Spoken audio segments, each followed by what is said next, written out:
안녕하세요. 하와입니다. 리입니다.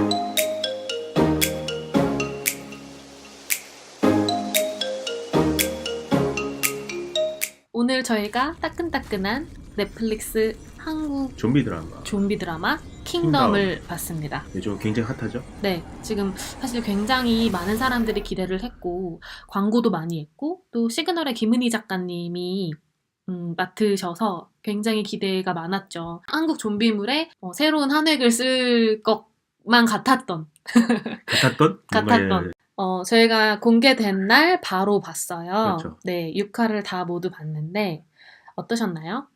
처음에 1화 볼 때는 이게 뭐야? 라는 느낌이 솔직히 들었거든요. 네, 1, 2화는 내용이 그렇게 많지 않죠. 배경 서술도 좀 해야 되고 해서 네. 좀 내용이 좀 천천히 진행되는 감이 있죠. 네.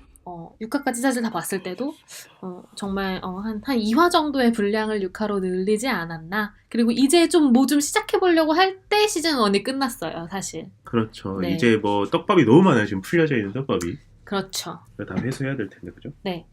많이들 나오는 얘기지만 연기력 논란이 좀 있죠. 누가 제일 힘드셨나요? 힘들다는 표현이 맞나? 그러니까 약간 사실 어색했던 거는 중전 역할을 맡은 배우와 배두나 씨가 약간 현대어 2로 약간 어색하게 느껴지죠? 네. 근데 그게 이제 모든 배우들이 그렇게 저런 컨셉으로 했나 보다는 또 아닌 게 주지훈과 류승룡 같은 경우는 또 사색체를 좀 사용하거든요. 그리고 또 저희가 좀 그랬던 거는 모르겠어요. 요새 저희가 너무 웰메이드 드라마와 영화를 봐서 그런지는 모르겠는데 뭔가 촬영의 이런 기법이나 연출이 저는 서프라이즈나 전설의 고향을 보는 너무 잔인해. 너무 잔인해. 약간 어색하고 왜 저렇게 했을까? 뭔가 뚝뚝 끊어지는 느낌이 있다던가 뭔가 그런 게 좀 전체적으로 아쉽긴 했어요. 그러니까 바로 다음날 스카이캐슬을 보면서 그걸 더 느꼈던 거죠. 네, 웰메이드 드라마를 보니까 화면의 전환이나 연출이나 이런 부분에서 조금 더 느낌을 더 어둑어둑하게 한다던가 아니면 효과를 살린다던가. 네, 좀 그런 게 아쉽고 보기 좀 불편할 정도였어요, 사실. 네, 그리고 배우도 굉장히 많이 나와요. 유명한 배우 많이 나오죠. 네, 유명한 배우도 나오지만 어디서 분명히 본 듯한 그런 배우들, 그러니까 정말 연기 잘하시는 배우들인데 그리고 또 이제 정석원이 나오는데 정석원 나오고 깜짝 놀랐죠. 그러니까 알고 보니 정석원이 마약 때문에 하차를 하지 않고 이미 찍은 분량이 있어서 그냥 그대로 진행을 했다고 하더라고요. 그때 터져서. 그리고 우리 아리공주가 또 갑툭튀로 나옵니다. 중간 나오죠. 네. 그런 배우들 보는 재미가 있는데요.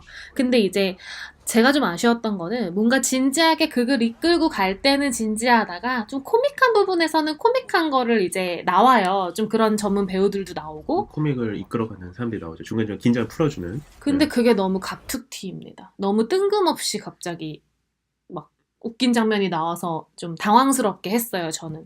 그거를 되게 스무스하게 배치를 하는 그런 게 장치들이 충분히 BGM이라든지 많은데 좀 그런 게 아쉬웠던 것 같아요. 좋은 배우들로 좀 아쉬웠지 않았나라는 생각이 전반적으로 저는 많이 들었어요. 그러니까 이 킹덤이라는 게 지금도 호불호가 굉장히 많이 갈리고 있는데요.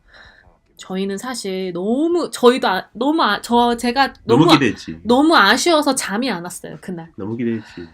너무 아쉬운 거예요. 이거를 그냥 이게 진짜 넷플릭스 마케팅용이었나? 사실 이것 때문에 넷플릭스 한 달 무료 가입하게 된 사람들 정말 많거든요. 그 정도군요. 아쉬웠습니다. 자, 하지만 우리가 이 킹덤에 대한 내용들을 샅샅이 좀 리뷰를 해보고자 합니다.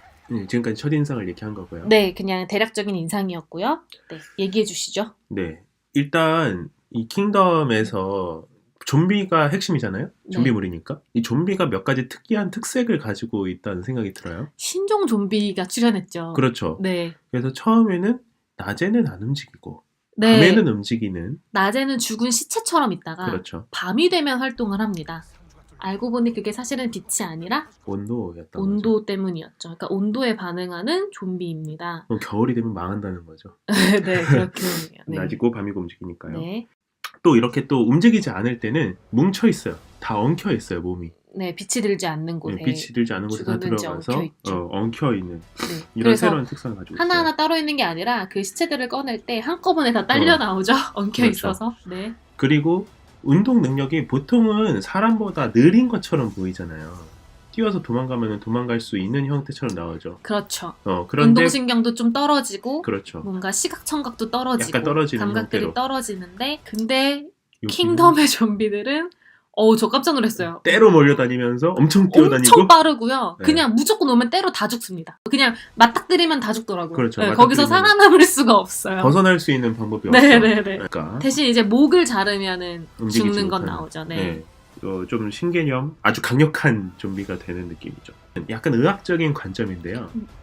감염성이 없는 좀비로 먼저 출발합니다. 생수초를 처음에는 먹은 왕. 왕만 좀비였는데 그 첫 장면에 왕한테 물리는 사람이 나와요. 그렇죠. 근데 그 사람은 좀비로 변하지 않은 채로 그냥 죽어버리죠. 죽습니다. 그래서 뭔가 전염성이 있다거나 이런 게 아니라 그냥 죽는 형태의 뭐지? 이 좀비는 뭘까 했는데 갑자기 그 좀비를 그거 이제 굶주린 사람들이 그 시신을 인육을 먹게 되면서 감염이 되고 이렇게 감염이 된 사람들은 정말 빠르게 좀비화가 돼요. 그렇죠. 네, 먹다가 그냥 하더니 바로 좀비가 됩니다. 일종의 감염성 질환처럼 되는 거거든요. 네, 그러니까 이게 감염이 되는 속도 차이가 처음에 나와요. 네. 네. 처음엔 천천히 있다가 점점 빨라지고. 네. 일단 이런 질환이 있어요. 의학적으로요? 네. 인육을 먹음으로써 감염되는 질환이 있거든요. 정말요? 1950년대, 60년대 사이에 뉴기니에서 유행했던 쿠르라는 질환이 있어요. 이런 종교적 의식 때문에 인육을 먹는 풍습이 있는 것인데 아하. 이거 인육을 먹었을 때 갑자기 신경 쪽에 문제가 생기면서 두통과 관절염으로 시작을 해서 나중에 치매로 이어지는 이런 전염병이 있습니다. 또한 우리가 알고 있는 광우병도 있잖아요. 그러면 이제 이 광우병도 이런 비슷한 고기를 먹음으로써 감염이 되잖아요. 소고기를. 프라이온이라는 어떤 단백질이 남아있어서 그 프라이온이 감염의 매개체가 되는 거죠. 즉 처음에 왕한테 물려서 죽은 시체에 그 단백질이 남아있게 되고 그 단백질을 고기로서 먹은 사람들이 전부 다 감염을 당하게 되고 또 그 사람이 물러서 그 사람에게 또 다른 이런 전염성 무엇인가를 옮기게 되는 이런 광우병이나 쿠르와 같은 프라이온 질환과 굉장히 유사한 형태의 모양새를 보여줘요. 독특하네요. 뇌. 이게 다 뇌랑 신경을 그렇죠. 건드리네요. 네. 인육을 먹는 그런 질환은요. 왜냐하면 사실 보통 좀비물 하면 물려서 좀비가 피를 통해서 좀비가 되지 사실 이렇게 인육을 먹어서 감염되는 거는 또 드물었다고 생각해요. 고기를 왜 그랬을까요? 일단 여기서 얘기하고 싶은 거는 인육을 먹는 행위라는 데 집중을 했던 것 같아요. 굉장히 굶주리고 가난한 환경이라는 거를 강조하거든요. 백성들. 그렇죠. 맞아요. 그리고 계속 계층을 나눠요. 그렇죠. 양반과 그냥 그렇죠. 천것들이라는 그 구별되는 대사들을 배우들이 치죠. 뭐 양반 입에서 나오는 것들이지만.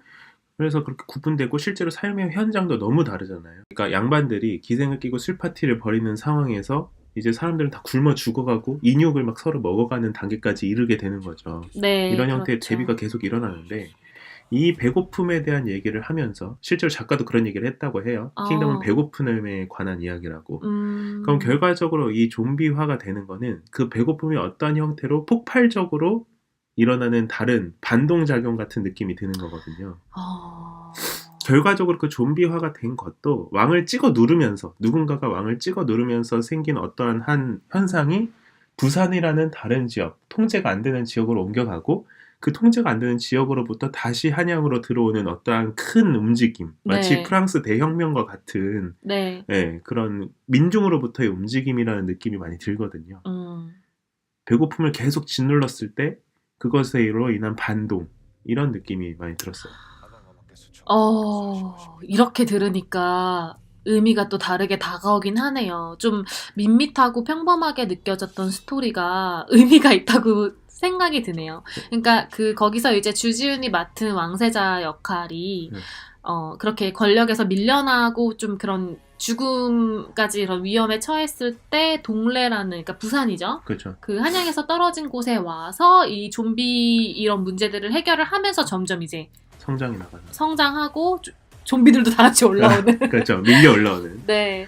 그렇게 생각하니까 시즌2 내용이 또 기대가 되네요. 왜냐면 또 이제 정치적인 떡밥들이 사실 굉장히 많았죠. 맞아요. 중전이 사실은 있고. 이거 스포가 너무 많다, 그지? 네. 그러니까 좀 좀비라는 컨텐츠에 한국화를 시키려고 풀을 이용한 무슨 초 이거면 고칠 수 있어. 생명초라고 했나요? 생사초. 네, 생사초. 뭐 이런 것들. 대나무가 좀 특이했어요. 처음에 그 동네 한의원에서 갇혀 있었을 때 대나무로 주변을 촘촘하게 둘러쳐가지고 방벽을 만들거든요. 네, 대나무가 그런 이렇게 창살과 같은 그렇죠. 역할을 하죠. 그걸 창살과 같은 역할로 문을 다 막아두고 못 나가게 잘 막아두는데 네, 그거의 역할이랄지 그렇죠. 이런 것들이 채를 태우거나 목을 잘라야 되는데 갑자기 이제 유교적인 그 끝판왕 양반의 여인이 등장하면서 어찌 부모가 준 몸을 태우냐 말이냐. 그래서 내 아들 자식 태울 수가 없다.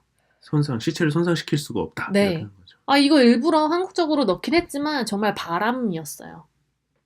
뭐야 저기서 갑자기 저건 또 뭐야. 빨리 태워야 지금 생사가 걸려있는데. 심지어 이제 그 여인이 그래서 결국 자기 아들을 데리고 와요. 괴짝에 넣어가지고. 괴짝에 넣고 데리고 온다. 데리고 배를 타죠. 네, 그래가지고 배 안에서 튀어나오면서 네, 다 죽죠 이제.